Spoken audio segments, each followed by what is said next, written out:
This is Melissa McGinnis with Long Beach Local News. We're in the beautiful City Hall building in downtown. It's another gorgeous day. We're on the 8th floor, and we're visiting with your city auditor, Laura Doud. Laura, nice to see you. Nice to see you too. So tell our viewers, I know we visited with you before. We're your biggest fan. We love what you do here and your office. But tell our viewers a little bit more about you and about what you do here. Well, thank you. Yes, I am Laura Doud, and I am the city auditor for the city of Long Beach. I am elected by the people. I represent the people. I report to the people. And we really do provide independent assurance that taxpayer dollars are spent wisely and appropriately. It's kind of, in a nutshell, what we do. We really try to provide transparency of city operations and also to do what we can to prevent fraud, waste, and abuse within the city. It's such a gift to the city. I mean, really, with your findings and your audits, you really help locate money that might not be used or being used misappropriately and put it into things like parks and streets and things that we really enjoy as citizens. Yes, you're exactly right. It is a very important function, and it's really a benefit to the city of Long Beach that this is an elected position that does report directly to the public. Right, you can really audit any industry here. Yes, that's right. The city charter provides us great latitude and authority to look at any city operation, department, agency, or office to ensure that that things are being spent and done appropriately. Well, you know, I like to call you the watchdog. You are the big dog here in Long Beach. You're the watchdog, and we're talking today about, it's International Fraud Week, correct? Yes, that's right. What does that mean? Thank you. Yes, this is International Fraud Awareness Week. It really is an opportunity to let the public be more aware that fraud it can occur and it does occur, and we need to be aware. We need to be alert. If we suspect a wrongdoing, if something just doesn't add up or doesn't seem right or feel right, that there's a way for them to report it. And so we wanted the public to know that we have a fraud hotline that they can call at 1-888-FRAUD-07. There are other ways to report fraud too. I think we'll get into a little bit maybe in closing, but it is a way to let people know that there is a hotline that exists to report fraud if they suspect it. And this is for you, the individual, the viewer. It's not for companies or big corporations. It's for individual residents. You have the ability to contact your city auditor if you suspect a wrongdoing, and give us some examples. Thank you. Yes, and you know, the best cases that we get come from tips.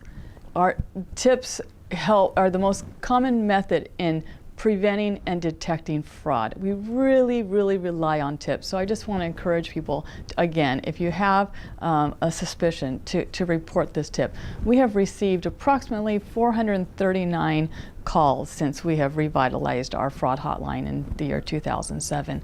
The past 2 years, we've investigated 58 cases of it. We have a new fraud report that highlights some of the issues that people have reported on suspicious payment of overtime, suspicious overpayments. The city is possibly overpaying them.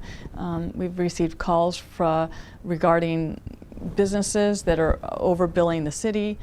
There are a number of different types of fraud, conflicts of interest, unfair bidding practices, poor purchasing practices. There are a number of calls that we have received, and just want to say that when a tip does come in, we do take all of this information from them anonymously. We protect their privacy if they choose, and we investigate this information to the full extent of the law as far as we can go, and we have had some very successful cases as a result. You've actually done some audits and found some guilty parties, if you will, and you were able to reallocate some of the money that you found back into the city. Tell us about that.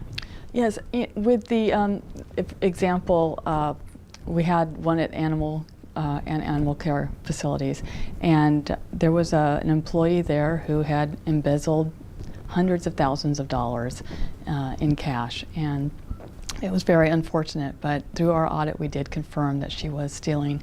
She did plead guilty, she was arrested, she served time in prison, and she is paying restitution to the city. So when fraud does happen, we all suffer. city services suffer as a result of fraud that takes place. So we need to stop it. No matter how big or small, I think it's so interesting. She was working in an animal care facility, and a tip came in that they were suspecting she was embezzling money. Your office investigated it and found indeed she had, and she'd been there for 20 years, you mentioned. Yes, she did. And for those 20 years, majority of the time there it was a cash manual business. So as things were automated, there was enough audit trail for our office to come in and confirm that she did steal for that 1 year. We didn't have an audit trail to confirm for all the other years, but animal control is now receiving all the cash and the money that they're receiving as a result of our audit and the proper internal controls that exist there now. And so that's what we do. We make sure that proper policies and proper checks and balances and internal controls and management oversight and these important things are in place so that this can't happen. But we can't be everywhere, so we need the eyes and ears of the employees and the citizens and business owners and residents to let us know if they suspect it. To give us one more example about a resident who called the tip hotline in regards to her house being boarded.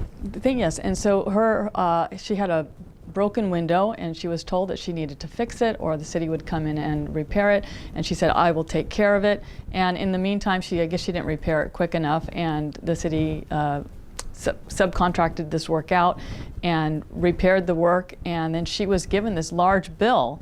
So she called the fraud hotline and said, I told them I'd board it up and they did it and they charged me all this money anyway. Our office did investigate this, and we found that the contractor was subcontracting the work out. The subcontractor was receiving inappropriate rate increases for the work he was doing. There was not proper oversight in the management of this contract. As a result, this resident was being overcharged. So it's part of our audit report, and these things need to stop.